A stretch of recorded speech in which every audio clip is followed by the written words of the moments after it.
On this news review, Britain has called on the European Union to show flexibility and creativity on its new Brexit proposals. Brexit Secretary Stephen Barclay says it's now time for the bloc to respond in a constructive way and help get Brexit done.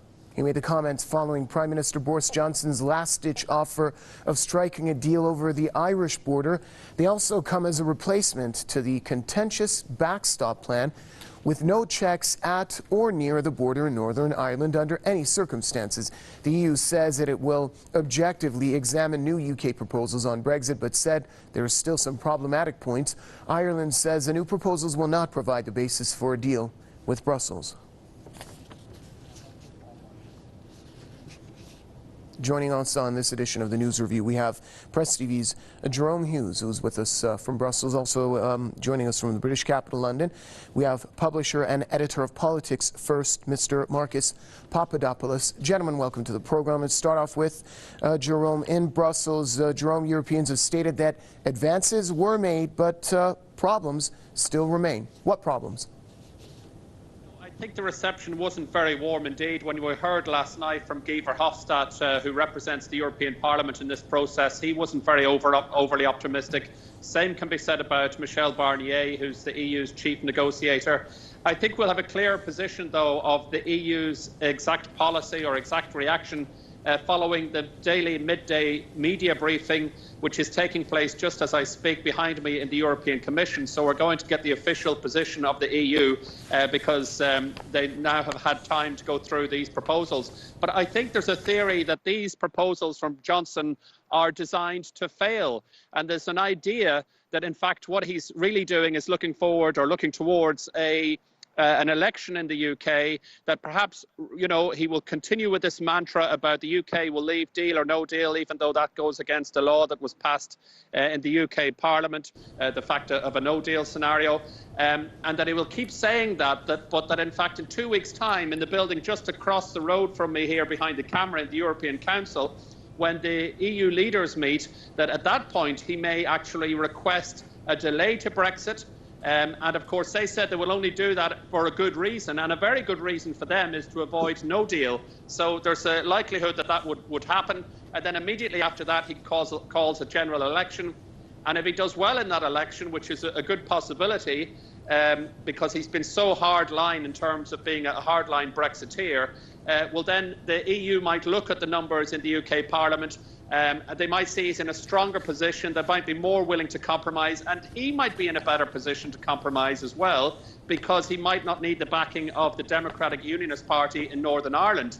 And therefore, some sort of deal might happen, perhaps in April. Say this delay happens until April, a deal, they come up with some sort of a deal, the UK leaves with a deal. That's a scenario.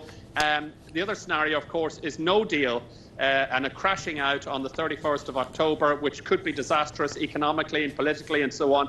But we will have a much clearer picture in relation to how this is going to pan out in 2 weeks' time on the 17th of October, when the EU leaders meet across the road from me here. Marcus Papadopoulos, the British Prime Minister up until now is adamant that Britain will leave the European Union come October the 31st. In your opinion, will that happen? Are we any closer at this point to a logical divorce between the two? Or in other words, will the EU compromise?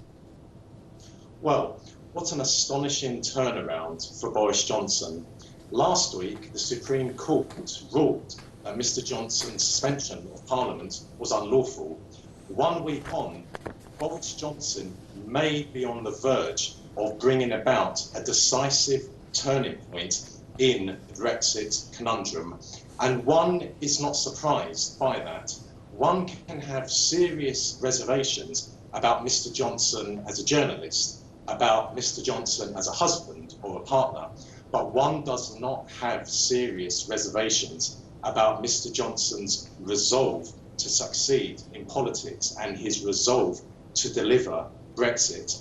Mr. Johnson may, I emphasise, have achieved a solution to the issue of the Irish backstop, in which Northern Ireland would be subject to certain EU rules for a short-term period, and that would be clearly written into an agreement, explicitly written in, that Northern Ireland would be subject only for a short-term period to EU rules. Now, importantly, the Democratic Unionist Party, who since 2017 has kept the Conservative government in power, has 10 MPs. And they have this morning at Westminster said that they are satisfied with Mr. Johnson's proposal to solve the Irish backstop. So the ball will now be in the court of the European Union. If the European Union tells Mr. Johnson by this Saturday, which is what I'm hearing at Westminster, that a decision will be made by Brussels this Saturday, that they are satisfied with his proposal to resolve the Irish backstop issue, or if there are certain changes they want to it, then Boris Johnson's morale will be extremely high, because he could then clinch a deal with the EU. He could then put that agreement before the House of Commons, and it is very possible that the House of Commons could vote in favour of Mr. Johnson's agreement. Certainly Conservative MPs I have spoken to and others at Westminster are saying that if Mr. Johnson is successful in his in putting forward a resolution to the Irish backstop, then the maths at Parliament would work in his favour. So, as I said moments ago, this is an astonishing breakthrough for Mr. Johnson, should it materialise. Jerome, one of the contentious issues with Europe is the issue of Ireland. If you may explain for our viewers, how does Johnson's border plan differ from the backstop?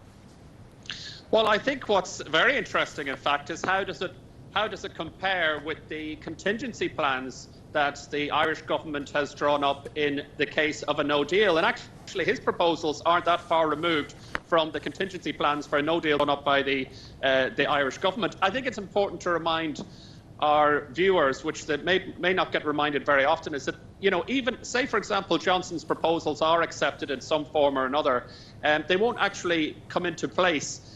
Because there's the transition period. This backstop is only there in the event of a no deal, of a no deal in terms of a future trading relationship. So if there is a deal, there will be a 2-year transition period. So everything will stay the same. The UK will effectively stay in the EU while this trade negotiations are being done. And then if there is a trade deal done, we wouldn't have the need for the backstop, we wouldn't have the need for these new proposals from Johnson and so on. But I mean, there is a theory out there that Johnson, this whole thing is designed to fail. Even the fact, the language being put around it, saying that this is sort of the last proposal or the last set of proposals that the UK government is giving to the EU, to frame it that way also suggests that this might be designed to fail, and that what Johnson really wants to do, get a general election, maybe even leave the EU without a deal at all.